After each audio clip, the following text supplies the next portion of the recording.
Hello bookworms! Today I'm here to do my July wrap-up. July was a little bit of a rough reading month for me because of Pokemon Go, as I have said numerous times so far. I'm addicted. It's a thing. So once I catch all of them though, then I think I will be able to focus on other things, and that will be a wonderful day.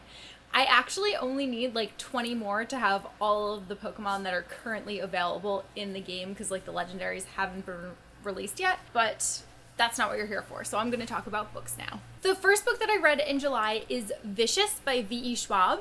I super loved this book. I thought it was absolutely amazing. The Archived and the Unbound are still my favorite Victoria Schwab books, but I thought that this one was like really, really wonderful.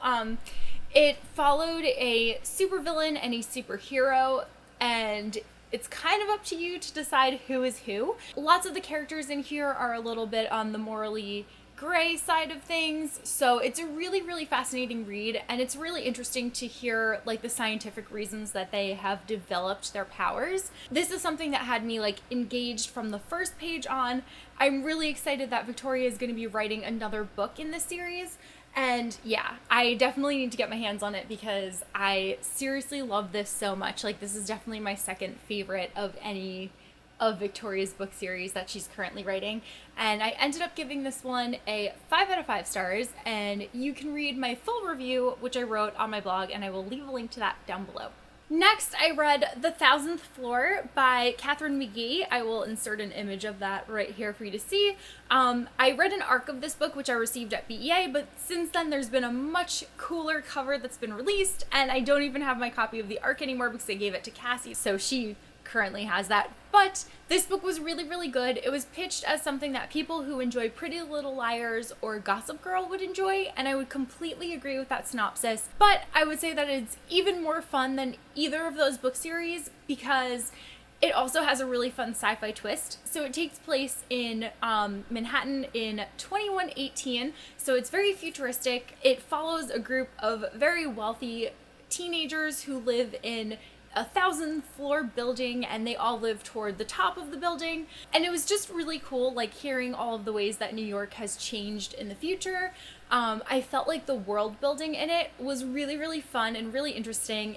It was a completely ridiculous novel, but one of those ones that's like so ridiculous that it's really enjoyable. So like it definitely had a lot of Gossip Girl vibes to it, and the book actually begins with one of the main characters falling to their death off of this 1000-story building, and then it flashes back so that you can see all of the events leading up to that. So throughout the whole thing, you don't know which character it is that's going to be the one that dies, and it definitely leaves you wanting the second book because you'll see why if you choose to read it. But I really enjoyed it. I thought it was really good. It was actually a lot longer than I was expecting. It was over 400 pages, but it was definitely worth the read, and I ended up giving The Thousandth Floor 4 out of 5 stars. Then I read 2 volumes of manga, which I am going to post in a manga wrap-up at some point soon. I have to plan on filming that eventually, but I'm not going to talk about them here. Then I moved on to Booktubeathon books, and I decided like kind of on a whim at the last minute to participate in Booktubeathon, but I did not complete all 7 books as I really hoped that I was going to. I kind of joined in because I noticed how much my Pokemon Go addiction was in like full force, and I wanted to combat that with having like a motivation for reading and for just turning off my phone for a little while. So that's why I like ended up doing the readathon really, because I wasn't gonna do it. But yeah, so I did, but I ended up reading a total of 5 books, so that's pretty good. I am happy with that, even though I would have liked to make the goal of 7 books because normally I am very focused and very good at reading what I need to read during readathons, but it just didn't happen. So the first book that I started with was The Lover's Dictionary by David Levithan.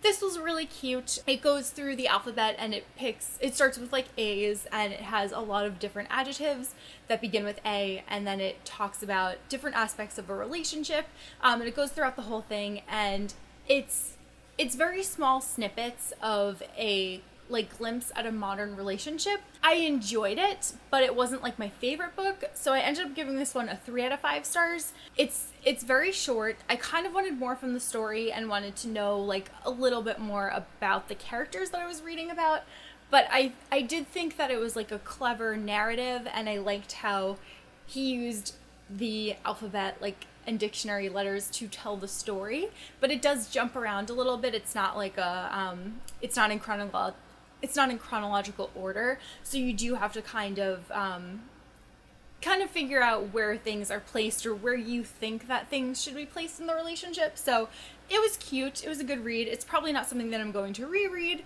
So again, gave it 3 out of 5 stars. Then I picked up one of my favorite books, which was actually a reread for me, and that is Peter Pan by J.M. Barrie. I have not yet read this edition of the book, so I really thought that this was a good excuse to dive back into it and to see all of like the fun things that Harper did when they released this version. And I really did enjoy it. I liked the interactive nature of the book. Peter Pan is a 5 out of 5 read for me. I've been reading it since I was little and I really love it. It's a crazy story and it's really good.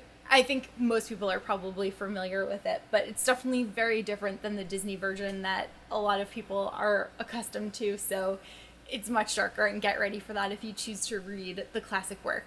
Next, I read It's Not Summer Without You by Jenny Han.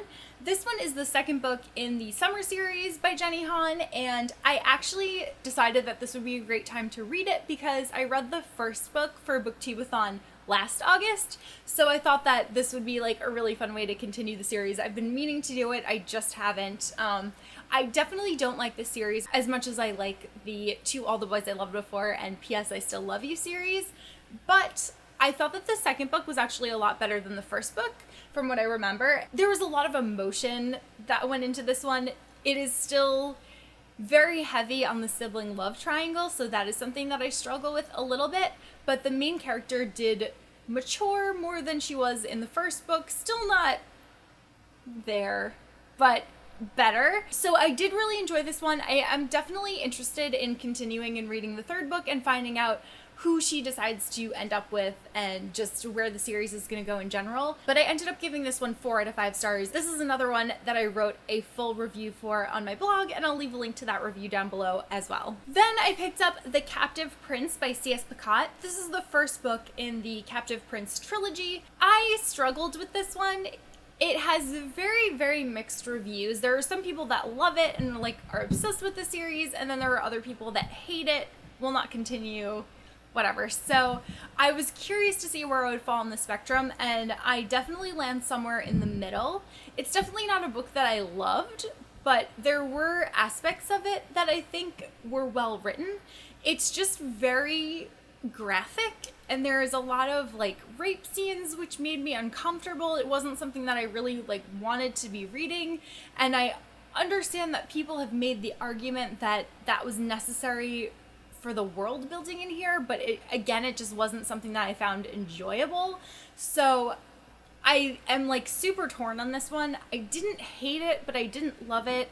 I do think the two main characters are very well written, and the only reason that I would continue would be to see where their story is going to take us. So yeah, I can't really decide if I'm going to read the next one or not. I did hear that it is less graphic as you continue, so that kind of made me maybe want to, but I'm still on the fence about it. So I ended up giving this one 3 out of 5 stars. Then I read A Monster Calls by Patrick Ness. This is the book that I read only after sunset, so this is one that I read after work every day when I would get home. It's so beautiful. It's going to be turned into a movie. I really, really, really enjoyed this one. It's really sad, but it's really beautiful, and Patrick Ness is just an amazing writer, so I felt like he was able to like just hit on all of these things that really like got to me. I ended up giving A Monster Calls 4 out of 5 stars, and I'm really, really looking forward to seeing the movie adaptation of it. I think that it's going to be really good. And yeah, I'm just completely sold on Patrick Ness as an author. I want to read everything else that he's written at this point. Then I read Dangerous Girls by Abigail Hawes, and this book is kind of a like thriller. It was really interesting. It follows a group of teenage friends who go to Aruba for a vacation together. one of the characters ends up getting murdered, and one or two of the friends ends up being suspected in the murder case, and it is about their trial, and it flashes back and forth between the current time, what's going on in the trial, and the past, what happened leading them up to this point. So it kind of reminded me of With Malice by Eileen Cook, which I read a couple months ago, but I actually liked this one more. I thought that it was very well written, and the story really kept me interested. Like, I ended up reading through this so quickly because I just like had to know what the final result was going to be. I was very, very interested in this story, and I felt like this actually got me way more interested in getting back to reading than I was in my phone, which was a great thing, and it happened at the end of the month. So I feel like August is going to be a better reading month for me. I want to write a full review about this, but I haven't done it yet. So once I do that, I will leave a link to that down below. But I really, really enjoyed this one, and I ended up giving it 4 out of 5 stars. And finally, I read An Ember in the Ashes by Saba Tahir. This was our Spines with Wines book club book of the month. I'll leave a link to our live show down below. We posted this one, well, it was today when I'm filming this, but I don't know when this video is going up. So I really, really loved this one. I am shocked at how much I loved it because it's a book that came out last year that had so much hype surrounding it, and judging by the fact that it was based on the societies in Athens and Sparta, it was something that I wasn't positive if I would enjoy very much because I don't really tend to like books about war. But I was so very, very wrong, thankfully, and I really, really loved it. It follows 2 main characters, and the story constantly swaps between their perspectives. One of them is a slave girl who has joined the resistance, and she's trying to find out information to try to rebel against the government. And then the other main character is a soldier in that government, and he doesn't necessarily agree with everything that the government does in ruling their world. So it was really cool to just see their contrast in perspectives and the 2 ways that they were brought up and the way that they've lived in this world the whole time. But again, full thoughts will be down below in our live show. We went very in depth about it, and the second book in the series comes out in August, so that's why we decided to read this right away, and I'm really glad that we did because now I am definitely picking up the second book immediately. I ended up giving An Ember in the Ashes 5 out of 5 stars. I would definitely recommend it to anybody, and there are a bunch of parallels to Star Wars, so enjoy. So those are all of the books that I read this July. Even though I was completely addicted to my phone, like I've been saying, I ended up reading a good amount of books, and I'm proud of myself that I got through all of those because I felt like I wasn't paying enough attention to reading, but I guess I had good time management or something, I don't know. But I'm pleased with what I read, and I feel like I read some really great books, and I'm really looking forward to August and to continuing this streak and just reading even more. So yeah, let me know what one of your favorite books of the month was down below, and we can continue our conversation there, and I will see you guys very soon with my August TBR. Bye!